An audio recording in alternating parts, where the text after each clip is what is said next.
অবশেষে team Tigers ভক্তদের মুখে ফোটালো হাসি। সব সমালোচনার অবসান ঘটিয়ে মেহেদী হাসান মিরাজও রিভিউয়ের পরামর্শ দিয়ে দলকে এনে দিলেন সেরা সাফল্য।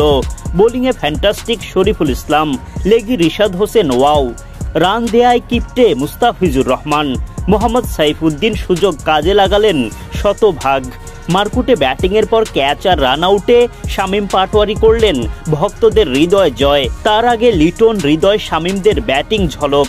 এমন দুর্দান্ত টিম পারফরমেন্সের দিনে দারুণ জয় তুলে নেয় বাংলাদেশ। সিরিজে এলো সমতা।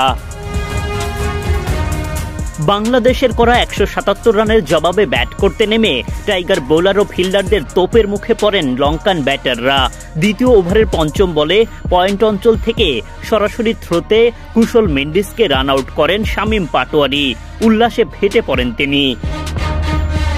শরীফুল ইসলামের হাত ধরে দ্বিতীয় উইকেটের দেখা পায় বাংলাদেশ। রিশাদের দারুণ একটা ক্যাচে এবার বিদায় নিতে হয় কুশল পেরেরাকে। শরীফুল তার দ্বিতীয় শিকারে পরিণত করেন আভিষ্কা ফার্নান্দোকে। শামীম পাটোয়ারির দুর্দান্ত ক্যাচে আভিষ্কা বিদায় নেন মাত্র ২ রান করে। মোহাম্মদ সাইফুদ্দিন নিজের শিকারে পরিণত করেন চারিত আসালাঙ্কাকে।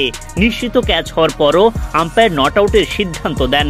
তখন মিরাজের পরামর্শে রিভিউ নেন অধিনায়ক লিটন দাস। তাতে হাসি ফোটে বাংলাদেশ দলে। মাত্র ৩০ রানের মধ্যে এক হালি উইকেট তুলে নেয় বাংলাদেশ।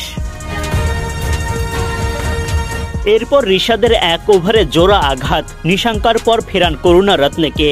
পরের ওভারে বোলিংয়ে এসে মেহেদী হাসান মিরাজ তুলে নেন সানাকার উইকেট। মাত্র ৭৩ রান তুলতেই ৭ উইকেট হারায় শ্রীলঙ্কা। ম্যাচ তখন বাংলাদেশের হাতের মুঠোয় চলে আসে। শেষ পর্যন্ত আর কোনো বিপর্যয় ঘটতে না দিয়ে দাপুটে জয় নিয়ে মাঠ ছাড়ে টাইগাররা।